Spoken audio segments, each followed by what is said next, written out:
and all those things. That's my daughter. Yep, hi Mom. Okay, so I have two. So this is the first one.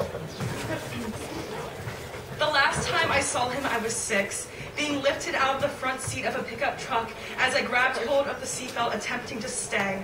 But the belt moved under my hands with rope burn until it clicked into its longest distance and jerked my mother forward, and she swung me over her shoulder. And the last time I saw him was between the curls of my bangs that bounced with my mother's strides away from the car, away from the cop lights that separated my vision of memory, like the lights were actually flashes for a family portrait that we never took. And I imagined him mouthing sorry for each frame. As if he knew then, at 6, that I would abandon my innocence, that I would leave it behind over the next years, a piece in the crack at the bottom of my bedroom door, like a towel to muffle the sounds, like I was taught to do in case of fire to keep the smoke out. But I was keeping out the screams of words I didn't yet know the meanings of out. Another piece thrown with the rocks I once flung at his truck as it circled my grandparents' house, begging him to leave.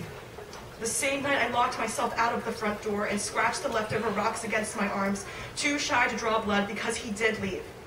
And the rest of the pieces I gave away to Drew, the 4-year-old version I called Drew with baby soft skin except for a broken blood vessel on his hand that was the scar of an accident in the womb, like he was imperfect before he even had a chance to live. I sprinkled my innocence like fairy dust over his chocolate hair and hoped that he could fly along with Peter Pan, the movie I put in with the underlying soundtrack of our parents, and I would make him chant, "I do believe in fairies," even though I didn't believe anymore, so the innocence would stay when I could see pieces of it layering off with his skin turning dry.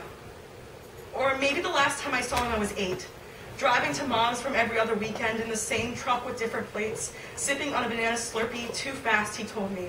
And he warned me of the brain freeze that never came, that still won't numb my temples, a pain to prioritize attention away from barefoot bike rides and sticky bushes. The last time I saw him, I was being walked onto veranda court with a flute case in my hand after my first lesson, when the instructor made me spit rice to learn proper breathing techniques. I didn't get it then, that there was a right or wrong way to breathe. And Mom opened the door and took a picture. Him holding the rails behind me and me eager, pushing my flute case towards him.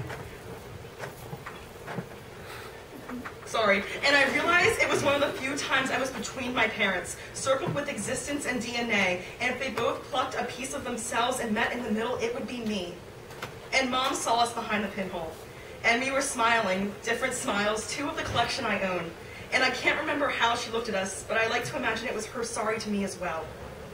Her eye focused at the image of an 8-year-old who didn't really know how to act around her father because her mother drilled her into hating her father, to share her hatred. She sprinkled me with hatred, disappointment, took it from herself and gave it away.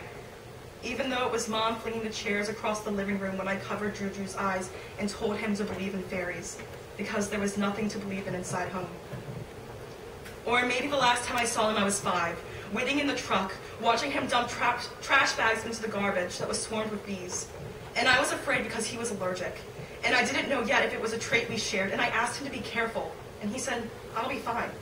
And I stayed in the car, wondering what it'd be like to be fatherless 3 years before it actually happened. And I decided if the bees took him right then, if gathered swarms stung, and if I had to watch my father collapse and watch the bees fall with him, that I could do it. And his last words would be, "I'll be fine," which now I figure was a way of telling me that I'll be fine.